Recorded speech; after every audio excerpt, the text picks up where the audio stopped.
Hindi pinalampas ng ating mga kababayan ang huling araw ng Tara sa Palasyo sa Malacanang. Isang pamaskong handog ni Pangulong Ferdinand R. Marcos Jr. kung saan tampok ang mga libreng carnival rides. Ang detalye sa balitang pambansa ni Clazel Pardilla ng PTV Manila. Clazel? Sheila, huling araw na ng Tara sa Palasyo dito sa Malacanang. Kaya naman sinulit na ng ating mga kababayan ang mga libreng carnival ride handog ni Pangulong Ferdinand R. Marcos Jr. Para po sa ating mga team at team sa Huling gabi na ng Tara sa Palasyo pero non-stop pa rin ang kasiyahan.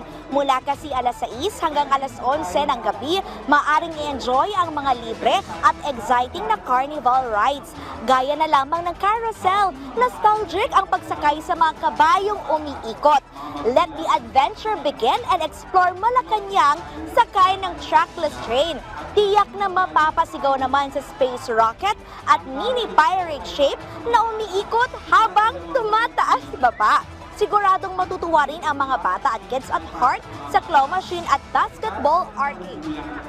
Lahat ng ito handog ni Pangulong Marcos sa publiko sa pamamagitan ng Social Secretary's Office na layong ipaalam na bukas ang palasyo sa publiko at iparamdam ang tunay na diwa ng Pasko sa kabila ng mga hamon ngayong taon. The President has always told us that this is something that he remembers that his parents used to do, is invite children and the community to Malacanang. So he wants to continue that because Christmas is for family, it's for kids.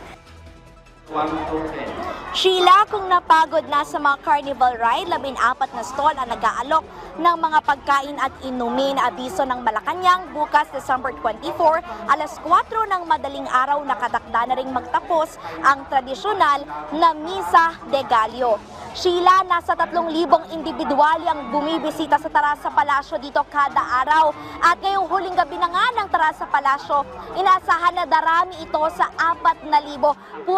Pwede pa kayong humabol ni Joshua at i-enjoy yung mga libreng pagkain na handog ni Pangulong Marcos.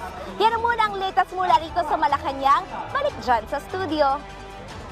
Maraming salamat, Clazel Pardilla.